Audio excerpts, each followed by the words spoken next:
Hello everyone and welcome to the Weekly Report. Now if you like our show here, don't forget to like, share, and subscribe to our channel for more great driver recruiting content.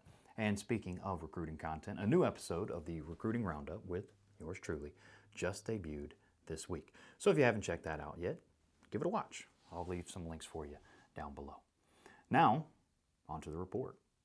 This week in job board searches and clicks.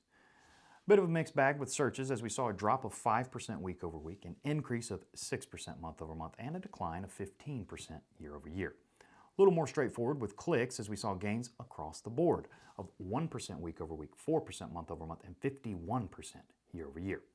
Last week, the owner-operator posting saw the largest decrease in activity as searches on job boards fell by 32% and clicks dropped by 19%. Search and click activity also declined on postings for both team and inexperienced or trainee driver positions. Company drivers, which make up the vast majority of the overall total truck postings, saw an increase in clicks, but the number of searches was flat.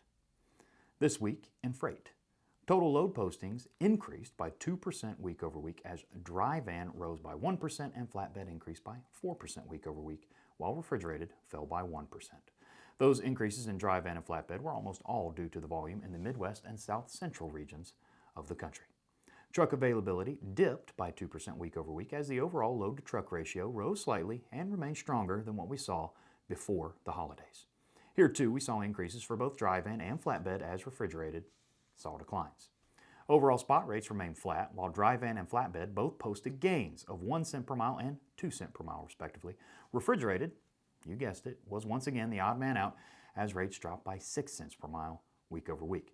Now, it should be noted that there was a sharp increase in the price of fuel, a full 10 cents, which is mostly responsible for keeping the overall rate from falling.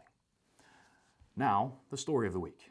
Revised numbers from the Bureau of Labor Statistics, or the BLS, show that, believe it or not, there are 26,300 more individuals employed by truck transportation establishments now than there were 2 years ago. On top of that, December 2021 is now an all-time December record for trucking employment.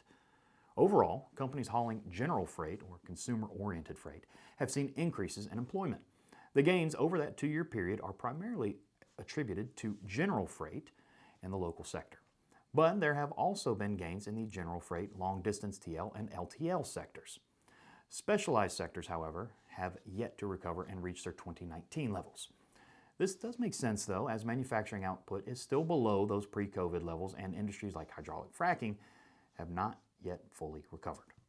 This data highlights the substantial shift of trucking capacity towards the general freight sector since the start of the pandemic.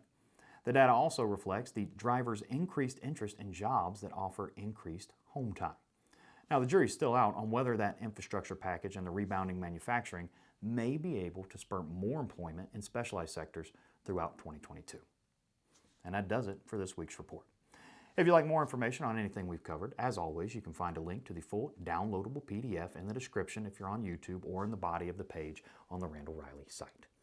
Come on back and see us next week when we take another look back to help you move forward. And until then, have a great week, everybody.